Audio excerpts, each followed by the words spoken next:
আসসালামু আলাইকুম। সবাই কেমন আছেন? আশা করছি আল্লাহর রহমতে সবাই খুব ভালো আছেন। আমার হাতে এই তো দেখুন একটা ঝাড়ু, আর এই ঝাড়ুটা আমি কিভাবে বানিয়েছি সেটাই আজ দেখাবো আপনাদের। তো আমার এই ঝাড়ুটি বানানোর জন্য লাগবে এরকম একটা প্লাস্টিকের বোতল, আর লাগবে কিছু শলা। আর এই তো শলাগুলো দেখছেন, এগুলো কিন্তু আমি ঝাড়ু বাঁধার জন্য নিয়েছি। আর এই শলাগুলো আমি নারকেল গাছের পাতা থেকে উঠিয়েছি। তো এখন আমি এই তো বোতলের এই পাশটায় দেখুন উঁচু উঁচু এই জায়গাগুলো ছোট ছোট করে কেটে নেব একটা বটির সাহায্যে। এগুলো কাটার সময় একটু খেয়াল রাখতে হবে যাতে বড় করে কাটা না যায়। বড় করে কাটলে হবে কি, এগুলোতে একটু বেশি শলা লাগবে। আবার বেশি শলা দিয়ে ঝাড়ু বাঁধলে হয় কি, একটু ঝাড়ু দিতে হাত ব্যথা হয়ে যায়। তাই একটু ছোট করে কাটলে অল্প শলা দিয়ে ঝাড়ুটা সুন্দর মতো হয়ে যায়, আর অনেকক্ষণ যাবত ঝাড়ু দিলেও হাত ব্যথা হবে না। তো যাই হোক, এখন আমি বোতলের কাটা অংশে শলাগুলো আস্তে আস্তে তো দিয়ে দিচ্ছি।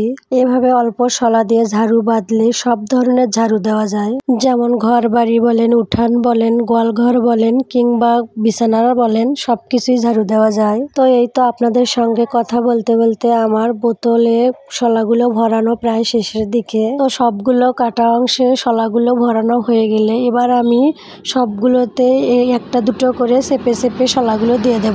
এতে করে ঝাড়ু দেওয়ার সময় শলাগুলো আর বাহিরে বের হবে না। আর এভাবে প্লাস্টিকের বোতলে ঝাড়ু বাঁধলে দড়ি দিয়ে গিঁট দেওয়ার কোনো ঝামেলা থাকে না, দড়ির গিঁট খুলে যাওয়ার কোনো ভয় থাকে না। আর এ ধরনের ঝাড়ু টেকেও অনেক দিন। তো এই তো দেখুন আমার ঝাড়ু বাঁধা একেবারে শেষ। আর কত সুন্দরভাবে আমি শলাগুলো বোতলে চেপে দিয়েছি। আমার আজকের এই ভিডিওটি দেখে আপনাদের যদি কোনো উপকার হয়ে থাকে তাহলে আমাকে কমেন্টে জানাবেন। তো আমি আপনাদের এখন এই তো ঝাড়ু দিয়েও দেখালাম, কিন্তু একটা সমস্যা থেকেই গেল, আর সেটা হলো এই তো বোতলটা হাতের মুঠোয় নেওয়া যাচ্ছে না।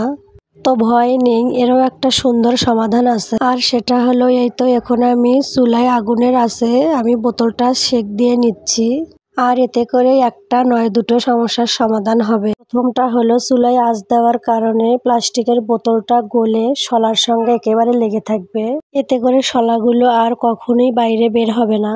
আর দ্বিতীয়টা হচ্ছে এই তো এখন বোতলটা কিন্তু অনায়াসেই মুঠের মধ্যে নেওয়া যাচ্ছে, আর ভালোভাবে ঝাড়ু দেওয়া যাচ্ছে। তো আজকের ভিডিওটি আপনাদের কাছে যদি ভালো লেগে থাকে তাহলে একটা লাইক দিয়ে চ্যানেলটি সাবস্ক্রাইব করে আমার পাশে থাকবেন সবাই।